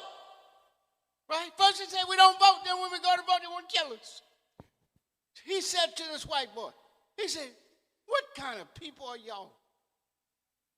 And that's the question. What kind of people are these that are running this country? And don't you ever forget it. Trump is simply the monster side of America. 70 million people said this guy should rule. Even when he talked about their mama and grabbing her stuff and her daughter, It didn't matter to him. He probably had some other fantasies, right? But they heard it all. The guy can't count past 2 without being coached, right? And yet they voted for him. So it's like, and if I can do this, Reverend Smart, quote the Bible, they've sold the wind, and now they have to. Go on and tell me, y'all. You good Christian. You got to. What is it, Reverend Moses? Reap the wild wind. But you know what's so cool about it? We're in that tornado too. So we got to build tornado shelters. And we got to change this climate for good, right?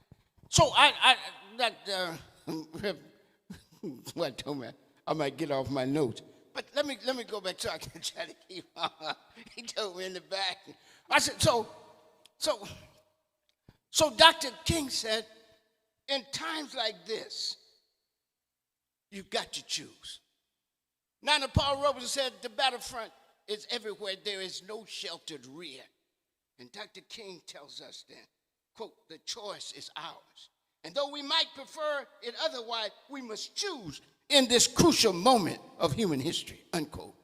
This crucial moment in human history finds us in the midst of oppression and humanities of all kinds, people, from vicious injustice to vaunted, bragged about genocide, from invasive and criminalizing surveillance and brutal suppression of students and others who resist wrong and evil and injustice and genocide, right? All the way to the police continuing to call and kill us. Do you know what culling is? Picking out people who are less capable, to cull them and kill them under the color and camouflage of law. And that's what's happening all over the world because the system that is here has spread its tentacles around the world.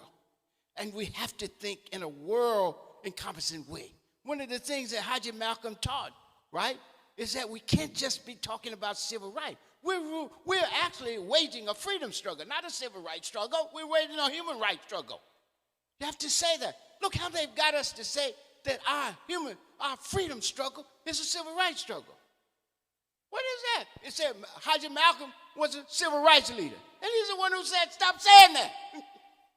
But you see, one of the greatest powers in the world is the power to define reality and make others accept it, even when it's to their disadvantage and contributes to their oppression. Just think that you could say what is ugly and beautiful, what is smart and what is unlearned, that you can say what is right and wrong, and the people you tell this to listen to you and disfigure themselves, doubt themselves, deny themselves, condemn themselves, and then mutilate themselves both psychically and physically. Imagine that. And so here we are in this context. And indeed, we're confronted in this country and elsewhere with lying as a way of life, crushing cruelty as state and public policy, and gangster government of rampant corruption, overwhelming incompetence, and revenge. And as Dr. King tells us, we must resist in this moment, this time of orchestrated turmoil, terrorizing, and tumultuous turning, and thus distinguish ourselves from the established order of things and from the prophets and practitioners of death dealing, devastation, domination, deprivation, and degradation of those vulnerable. He speaks to us of being, quote, confronted with the fierce urgency of now, unquote. That is to say, the immediate and burning need for us to stand up and stand firmly for the good, for the shared and inclusive good for all of us, for ourselves, for others, and the world. Again, Dr. King, as all our honored ancestors, see and teach freedom, justice, peace, security, and other goods as indivisible human goods. Indeed, history teaches us we're not exempt from the evil, injustice, and unfreedom anywhere in the world. Yesterday, the moral mirror and measure was Vietnam. Today, it is Palestine. And yesterday, today, and tomorrow, it was and is and will be us, always us. And we must know ourselves as moral models and mirrors of oppression and righteous and relentless resistance, of suffering, service, and sacrifice, and struggle to expand the realm of freedom and justice and other goods in the world, and radically committed to a refusal to be defeated. And we're called by Nana King and all our honored ancestors to continue this legacy and life vocation everywhere and in every way we can. And so as we commemorate Nana King's martyrdom in the midst of the madness that surrounds and confronts us, I'm reminded of his teachings, of his lecture he did called The Eulogy for the Martyred Children. At the funeral for the little black girls who were martyred as they attended Sunday school by white racists who bombed the 16th Street Baptist Church in Birmingham, Alabama. He says to us that even though they were young children, they were martyrs, and they died nobly. They gave their lives, right? That's what a martyr does, give their lives so that we can live full and free one. That's why we say we love Haji Malcolm. Haji David said he loved us so that he gave his life so that we could live, right? And that's what Nana King did. He gave his life so that we could live. He would not walk away. The FBI called him and said, man, you got to walk away from this. Otherwise, that's a bad thing. He stayed. Haji Malcolm came back from a place where he was treated as a head of state, where he was treated as a head of state, to almost certain death. And he refused to go away, right? He came back and sacrificed his life. That's why we call what Dr. King did and what Minister Malcolm did, Haji Malcolm, sacrifice, martyrdom, because assassination is what the enemies of his and our people, right? Our people and of humanity and of freedom did. But sacrifice is what he did. So we have to always remember that. He said they were martyred. They died nobly. They were martyred, heroines of a holy crusade for freedom and human rights. And I want to make sure you don't get this mixed up with this other crusade. This is not the crusades of the past or present, right? The imperialist and colonial crusade. He's talking about a righteous struggle for freedom and human dignity. And he says, because they gave their lives like that, they have something to say to us. And what does he say that these martyrs, whose lives have been taken and whose lives are being given by them as noble offerings to the sacred cause of freedom, dignity, and a good life, not only for us as a people, but for the whole world. Because we advance and expand the realm of freedom. We fight in such a way, people, that we expand the realm of freedom for everybody. Everybody in this country that has a cause usually raises the name of black people. Whether we talk about other people of color, whether we talk about immigrants, whether we talk about women, whether we talk about gays and lesbians and trans people, older people, disabled people, they borrow our moral vocabulary and our moral vision and pose our struggle as a model to emulate. In the Arab Spring, they sang our songs, rescue me if I'm wrong. In the Palestinian struggle, in the East European struggle, in the Chinese democratic struggle, they raised black people's name and pointed to their freedom struggle as a model to emulate. So Dr. King tells us, remember who we are and remember these children, these martyrs. Remember the people that gave their lives so that we could live fuller and more meaningful one. And he says, these people, and what he says of these young children, also he can be said of himself. He states, martyrs, quote, have something to say to every minister. He starts with the preachers. I was telling Pastor Smart this in the back. He starts with the preachers, his own brothers and sisters, and he says to them, these people have something to say to you if you're one of those who remain silent behind safe and secure church walls. He says we have something to say to politicians who feed their constituents the stale bread of hatred and the spoiled meat of racism. He says they have something to say to the federal government that has compromised with the undemocratic practices of Southern districtrat and the blatant hypocrisy of right-wing Northern Republicans. And these martyrs also have something to say, Dr. King said, to every black person, to us, who passively accepts the evil system and stands on the sideline in the midst of a mighty struggle for justice, unquote. And regardless of our racial and other identities, because we got a lot of identities now, that's another thing. We got a lot of identities, but black is a primary identity that we got to deal with as a people. Then we can have unity and diversity. But if we don't even exist, we ain't got diversity or unity, right? So let's be honest. The reality is that he says to us as a people, right?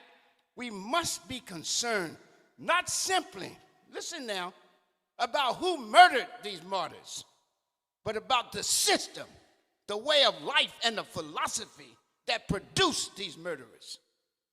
That's the important thing. This is a direct quote. Again, I say to you, we can talk about who killed Haji Malcolm, who killed King. We can get on to that. But you missed the point, he said. If you don't remember, it's the system, it's the philosophy, white supremacy, that laid the basis and produced the murderers. And that's what we have to change. Although Dr. King speaks to the world as a universal message of shared good, he has a particular and special message for us as a people. From the beginning of his ministerial mission in assuming leadership in the Montgomery Improvement Association, Dr. King called on us to understand and assert ourselves as a moral and social vanguard in this country, as I said earlier. He urged us to struggle in ways that compelled history and humanity to remember and record us, quote, as a great people, a black people, who through their struggle injected a new meaning and dignity in the veins of civilization. This is our challenge and overwhelming responsibility. Moreover, he tells us that we can and must in these times, in those times, and now in these times, quote, provide a new soul force for all Americans, a new expression of the American dream. And it must be a dream, not as fantasy. Listen now, it must be a dream, not as fantasy, but an aspiration and an achieved reality, not realized at the expense of other people around the world. These are his words, not realized at the expense of other people around the world. Look at what we're doing to the rest of the people around the world, right? And it cannot be like the Magna movement nightmare. It must be a dream of a good world for all of us, everywhere, in every place. It must be a dream then, I repeat, an aspiration, an achieved reality, quote, of life and opportunity that can be shared with the rest of the world, unquote. Dr. King stresses that our culture, consciousness, and struggle against centuries of oppression have built up in us a spirited, worldly, and moral fortitude that grounds and inspires our striving, our work, and our will for good in the world, and our will to not only embrace it and express it, but to share the good with others.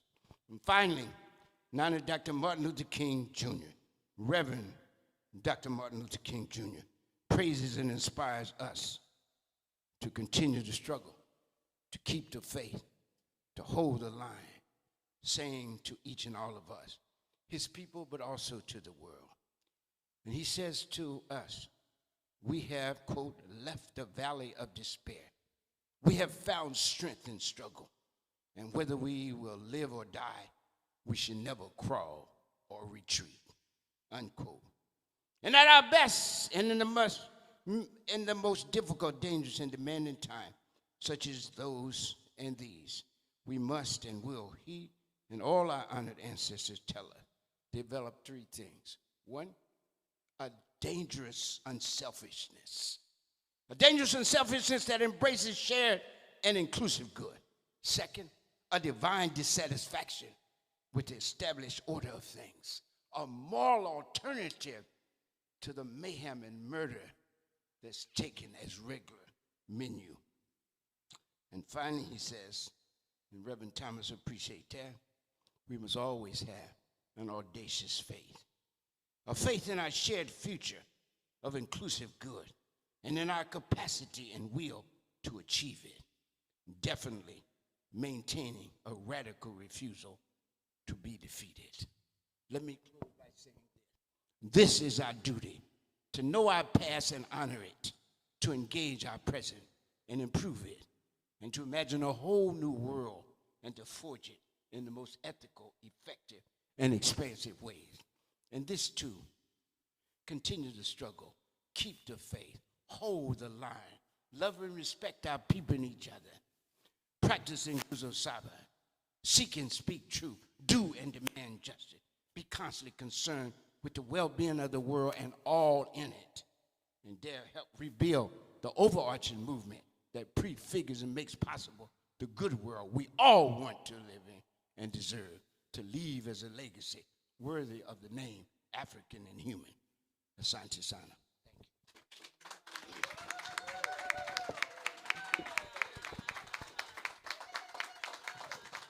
Nobody like him. Nobody like him can do it and can say what needs to be said at this program. And we want to stop and thank all of our 4 speakers here and all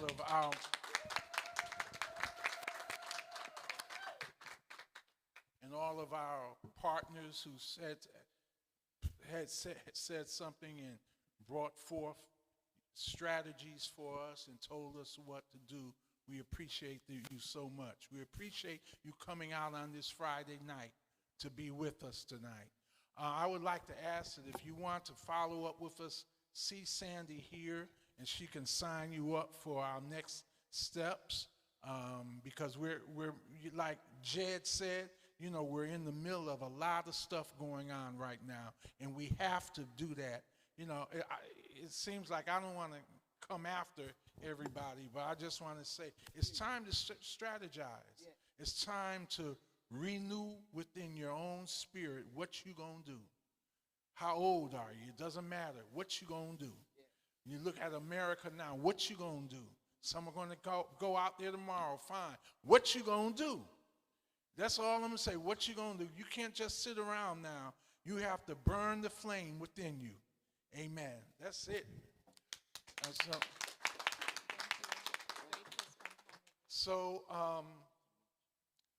Okay. We can't end like this. No, we can't end like this. Come on, do a Harambe. We got to end like this. Come on. Would everyone stand, please? Let's close our meeting like this since the 60s by saying 7 Harambe. Harambe is a Swahili word that means let's all pour together. And surely to build a good world we all want and deserve to live in, we must pour together. When we say it, we put our hand up in the air like this and pour down in a 60s fit. 7 times for the Guzo Saba, 7 principles. We see these principles as a moral minimum set of values that black people need in order to rescue and reconstruct their history and humanity and shape them in their own image and interest. We believe if black people can just practice some of these principles, some of the time, a whole new change would come in their life. And those principles, first in Swahili, and then in English, would you say them after me? Umoja. Unity. Kujichagulia. Self-determination. Ujima. Collective work and responsibility. Ujamaa. Cooperative economic.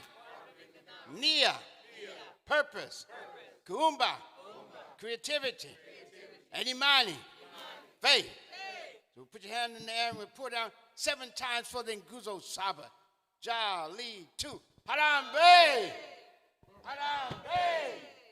Harambe! Harambe! Harambe! Harambe! Harambe!